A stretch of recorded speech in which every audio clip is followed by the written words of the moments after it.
The superficial charm trap. Why dangerous people seem perfect at first.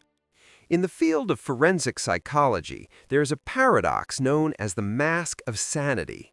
It describes a phenomenon where the most dangerous individuals in a society do not appear terrifying, they appear better than normal. This is the mechanism of superficial charm. It is not merely being polite, it is a calculated, predatory mimicry designed to lower your biological defenses. When you meet a neurotypical person, there is a natural friction. There are awkward pauses, mismatched opinions, and the clumsy dance of getting to know a stranger. This friction is human. It is the result of two distinct egos trying to find common ground. A psychopath does not have this friction. Their interaction with you is frictionless because they are not presenting a distinct ego, they are mirroring yours. This is often called the Ted Bundy effect. Bundy was described by many of his victims and acquaintances as charming, intelligent, and strikingly normal. He didn't lure women into his car by threatening them. He lured them by wearing a fake cast and asking for help. He weaponized the social contract of kindness. Biologically, the psychopath is exploiting your brain's desire for social cohesion. Humans are herd animals. We are evolutionarily programmed to trust people who seem similar to us and who validate our status. A psychopath detects your insecurities and your desires within minutes of meeting you. If you want to be seen as intelligent, they will play the student who admires your mind. If you want to be seen as attractive, they will play the shy admirer who is overwhelmed by your beauty. They are not engaging in a conversation. They are running a data collection algorithm. They are scanning your micro-expressions to see what makes you smile and what makes you tense, and they adjust their persona in real time. This is why the charm feels superficial in hindsight. It has no depth because it has no history. It is a surface-level reflection of whatever you needed to see in that moment. The danger lies in how effectively this bypasses your intuition. Your gut instinct usually warns you about danger, but superficial charm hacks that system by flooding you with validation. You don't feel fear, you feel seen, you feel special. But the reality is that you are not being appreciated, you are being groomed. The charm is the anesthetic administered before the surgery. It ensures you are compliant, comfortable, and completely unaware that the person smiling at you views you not as a human being, but as a resource to be harvested. Love bombing, the manipulation tactic of overwhelming affection before the abuse starts. Love bombing is the weaponization of dopamine. It is a psychological blitzkrieg designed to create a synthetic addiction to the predator within days or weeks. In a healthy relationship, trust and affection are built slowly, layer by layer, over months. This slow progression allows both parties to assess safety and compatibility. Love bombing destroys this timeline. The psychopath accelerates the intimacy loop to an impossible speed. They will tell you that you are their soulmate after 2 dates. They will plan your future, name your children, and text you incessantly from morning until night. They are creating a hyper-reality where you are the center of the universe. From a neurochemical perspective, this behavior triggers a massive release of dopamine and oxytocin in your brain. These are the bonding hormones. They are the same chemicals released during drug use. By flooding your system with these chemicals, the psychopath is literally rewiring your neural pathways to associate them with euphoria. You begin to crave their attention the way an addict craves a fix. This phase serves two strategic purposes for the psychopath. First, it isolates you. You become so consumed by this new intense romance that you naturally drift away from friends and family. You stop checking in with your support network because you feel like you have found everything you need in this one person. Second, it creates a debt of trust. When they eventually turn on you, when the abuse starts, you will forgive them. You will look back at the love bombing phase and think, I know they are a good person deep down because look at how much they loved me in the beginning. You will spend the rest of the relationship chasing the high of that first month. You will endure insults, lies, and betrayal, desperately trying to unlock the version of them that existed during the love bombing phase. But the terrifying truth is that the lover never existed. It was a character played to secure your compliance. The abrupt end of love bombing is just as calculated as its beginning. Once they know you're hooked, once your happiness is entirely dependent on their validation, they withdraw. They turn off the dopamine tap. This creates a panic state in your brain known as intermittent reinforcement. You work harder, apologize more, and tolerate more abuse just to get a single drop of the affection they used to give you for free. It is the ultimate conditioning technique, turning a free-thinking human into a desperate dependent. Gaslighting is essentially an assault on your perception of reality. The term comes from the 1938 play Gaslight, where a husband slowly dims the gas lights in the house but insists to his wife that they are not dimming, eventually driving her to the brink of insanity. In the context of psychopathy, it is a deliberate strategy to erode your confidence in your own sensory data and memory. A psychopath will do something clearly abusive, flirt with someone else in front of you, steal your money, or insult you. And when you confront them, they will deny it happened. But they won't just deny it, they will attack your ability to perceive it. They will say things like, "You're crazy," "You're imagining things," or "You're just too sensitive." This works because human memory is malleable. When someone we trust or fear contradicts our memory with absolute conviction, our brain attempts to reconcile the conflict. We naturally want to believe that we are not being abused, so we consider the possibility that we are wrong. Over time, this constant invalidation breaks down your cognitive self-defense. You stop trusting your eyes. You stop trusting your memory. You begin to outsource your reality testing to the psychopath. Before you react to anything, you look to them to see how you should react. The goal of gaslighting is to make you malleable. If you cannot trust your own judgment, you cannot leave. You become dependent on the abuser to interpret the world for you. They become the narrator of your life story. There is a sinister glitch exploited here, the brain's need for consistency. We prefer to believe we are the problem rather than accept that the person sleeping next to us is a monster. Accepting that your partner is a predator requires a paradigm shift that is terrifying and painful. Accepting that you are just being sensitive preserves the relationship and the illusion of safety. The psychopath knows this. They know that if they lie with enough confidence, your brain will edit its own memories to align with their version of the truth, just to maintain stability. This leads to a state of psychological fragmentation. Victims of long-term gaslighting often describe feeling like a shell or feeling like they have brain fog. This is the result of constantly suppressing their own reality to survive in the psychopath's manufactured delusion. It is a form of psychological colonization where the victim's mind is slowly replaced by the abuser's will. Lack of empathy, the Yawn Test. Can contagious yawning actually identify a psychopath? Empathy is not just a moral virtue, it is a biological mechanism. It is the hardware that allows us to simulate the emotional state of another person. When you see someone slam their finger in a door, you wince. You feel a phantom pain. This is caused by mirror neurons in your brain firing as if the injury happened to you.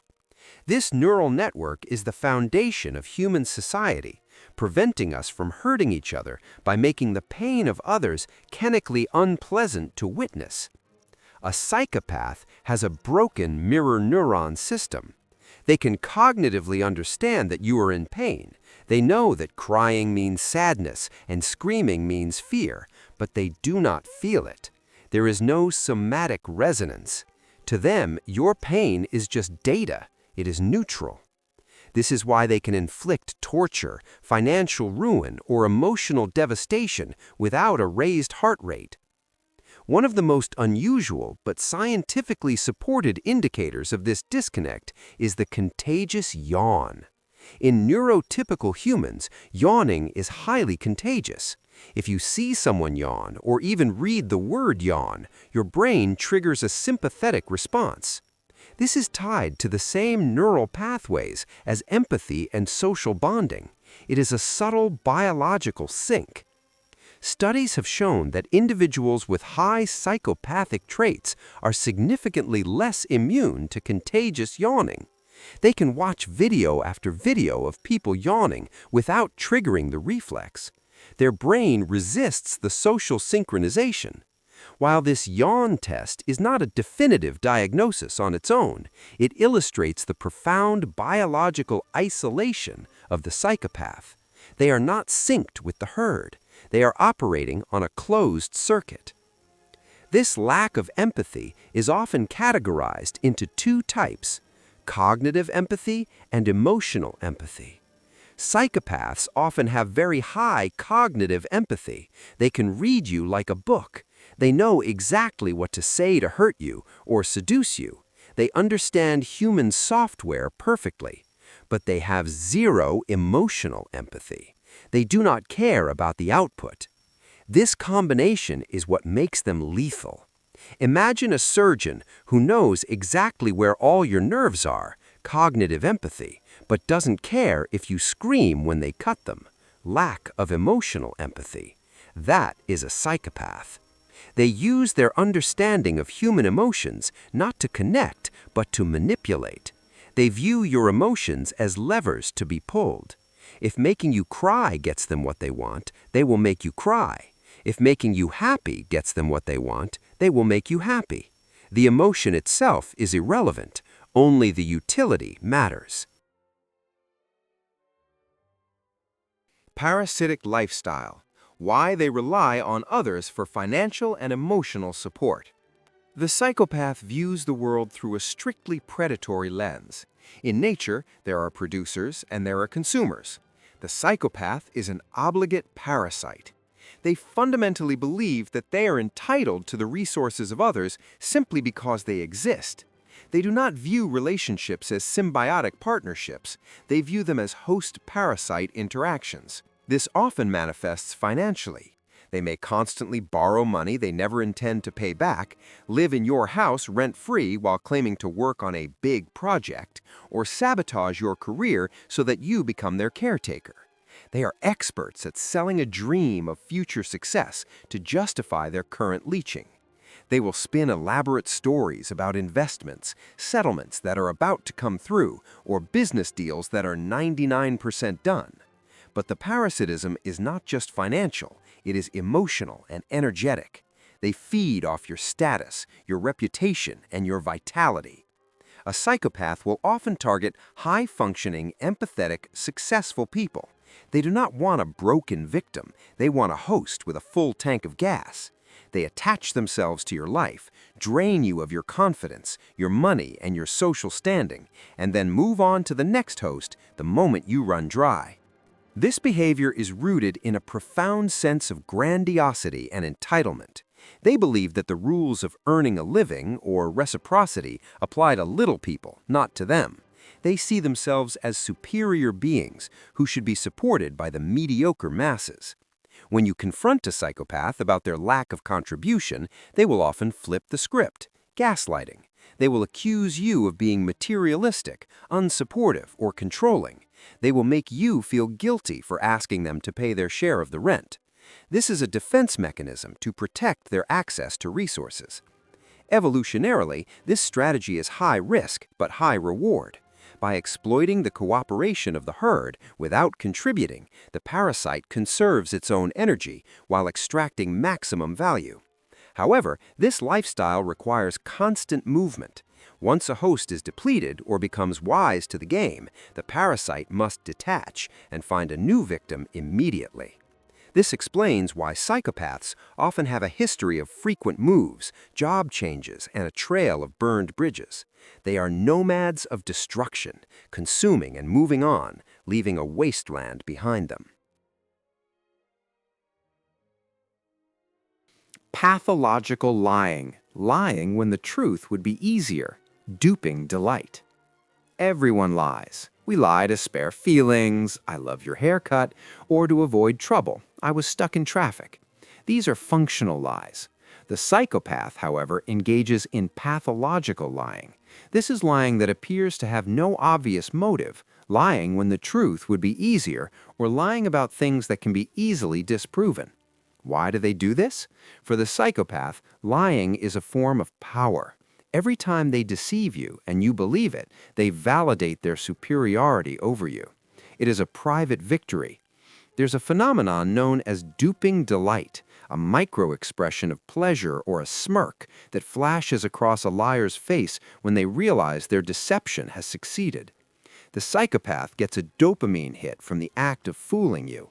It confirms their worldview that they are the predator and you are the prey. Their lies are often elaborate and mixed with truths, making them harder to untangle. They might lie about their past, their education, their family, or even what they had for lunch. When caught in a lie, they do not feel shame. A neurotypical person, when exposed, flushes red, stammers, and feels the biological weight of social rejection. The psychopath feels nothing.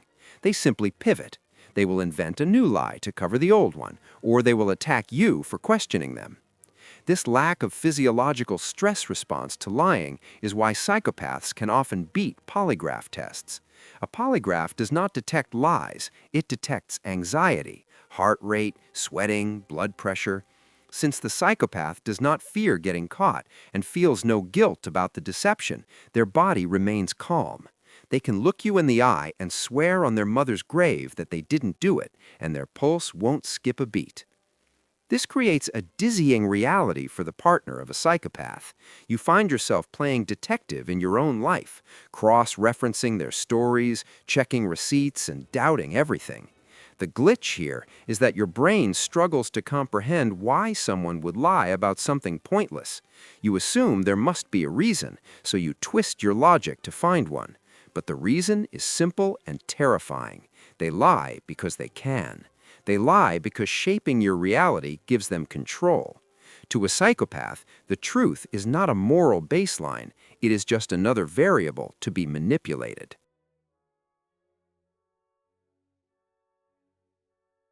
The victim card, how narcissists rewrite history to always look like the injured party. Despite their predatory nature, psychopaths rarely frame themselves as the villain. In their narrative, they are the eternal victim. This is one of their most effective camouflage techniques. By presenting themselves as a victim of past trauma, crazy ex-partners, or an unfair system, they weaponize your empathy. When you first meet them, they will tell you sad stories. My ex was insane. My boss hates me because I'm too talented. My parents were cruel. These stories are designed to activate your savior complex. You want to be the one person who finally understands them. You want to be the one who heals them. This allows them to bypass your scrutiny. You don't look for red flags in a person you feel sorry for. You look for ways to help. This victim stance also serves as a preemptive defense shield. If they cheat on you, it's because their ex damaged them so much that they have abandonment issues. If they steal money, it's because the world has treated them unfairly and they are just surviving. They use their constructed victimhood to justify their abuse. It is a moral get-out-of-jail-free card. Furthermore, they engage in DARVO, deny, attack, and reverse victim and offender. If you confront them about their behavior, they will twist the conversation until you are apologizing to them. Example, you find texts on their phone proving they're cheating. Reaction, instead of apologizing, they explode in rage. I can't believe you violated my privacy. You checked my phone? You are just like my abusive ex. I can't feel safe in my own house. Result, you end up apologizing for looking at the phone, and the cheating is never discussed again. They have successfully reversed the roles. They are now the victim of your invasion of privacy, and you are the offender. This rewriting of history is constant. In every story they tell, they are either the hero or the martyr, never the villain. This allows them to move through life without ever taking accountability. They leave a trail of destruction, but convince every new person they meet that the ruins behind them were caused by storms, not by their own hands. Triangulation, creating jealousy by bringing a third person into the dynamic. Triangulation is a manipulation strategy where the psychopath introduces a third party into your relationship dynamics to create friction, insecurity, and competition. This third party can be real, an ex, a coworker, a friend, or imaginary. The goal of triangulation is to devalue you while increasing their own perceived value. They might say things like, "My ex never complained about this," or "That coworker of mine was flirting with me today. They are so funny." Subtly, this sends a message to your primitive brain: I am in high demand. If you don't act right, I have options. It triggers your resource guarding instincts. Instead of focusing on the psychopath's bad behavior, you become focused on competing with the rival. You try to be prettier, richer, or more accommodating than the other person. This turns the relationship into a game show where you are constantly auditioning to keep your spot. The psychopath sits back and watches the show, feeding on the validation of having people fight for them. It gives them a sense of godlike control. Triangulation is also used to isolate you. They might tell you, "My friend thinks you're controlling," or "My mother says you aren't good enough for me." By using the supposed opinions of others, they gang up on you. It's not just them criticizing you, it's a consensus. This makes the criticisms feel more objective and harder to dismiss. In the workplace, a corporate psychopath uses triangulation to pit employees against each other, whispering rumors to one side and secrets to the other.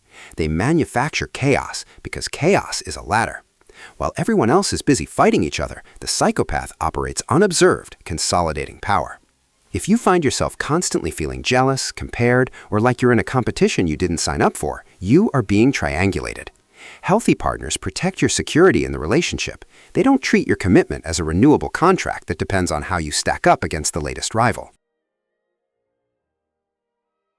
The stare, the biological difference in pupil dilation and blinking rates of predators. The psychopathic stare is not just a horror movie trope, it is a documented physiological phenomenon. Many victims describe an unsettling, intense gaze that feels predatory or reptilian. It feels like they are looking at you, not with you, like a wolf observing a deer. Research into nonverbal communication and pupil response offers insight into this. First, psychopaths tend to have a reduced startle reflex and lower physiological arousal. This can manifest as a reduced blink rate.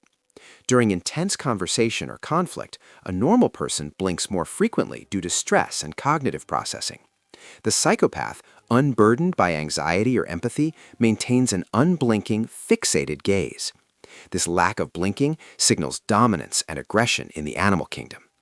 Secondly, pupil dilation is linked to autonomic nervous system arousal.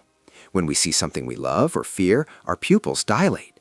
The psychopath's autonomic system is sluggish. Their eyes can appear dead or flat because they are not undergoing the rapid microchanges that reflect emotional fluctuation. It creates the shark eyes effect, black, void-like, and unresponsive. This stare serves a tactical purpose. It is an intimidation tool. By holding eye contact longer than is socially comfortable, they violate your boundaries. It forces you to look away first, which is a submissive act. It establishes a hierarchy without a word being spoken. Additionally, this intense focus is often a sign of their laser focus on a target. When a psychopath wants something from you, they hyper-focus on you. They're studying you, looking for weaknesses, and mirroring your body language. The intensity can be mistaken for sexual attraction or deep interest, feeding into the love bombing, but the biological reality is different. It is the focus of a hunter locking on to coordinates. If you ever get the feeling that someone is scanning you rather than connecting with you, listen to that instinct. Your amygdala, the fear center of your brain, is detecting a threat pattern that your conscious mind hasn't processed yet. That creepy feeling is millions of years of evolutionary data screaming at you to run. Impulsivity versus planning. The difference between a sociopath and a psychopath. While the terms sociopath and psychopath are often used interchangeably in pop culture, clinically, under the umbrella of antisocial personality disorder, and criminologically, there is a distinct difference in their impulse control and planning capabilities. Understanding this distinction is key to identifying the type of danger you are facing. The sociopath is often characterized by volatility and disorganization. They are hot-headed. They act on impulse. If they get angry, they might punch a wall or start a fight in a bar immediately. They have a hard time holding down jobs or maintaining a facade of normalcy because their rage and impulsivity constantly bubble to the surface. They are messy. Their crimes are often spontaneous and leave evidence. They are the erratic hurricane that destroys everything in its path, including themselves. The psychopath is cold-blooded. They act with chilling calculation. They have excellent impulse control when it serves their endgame.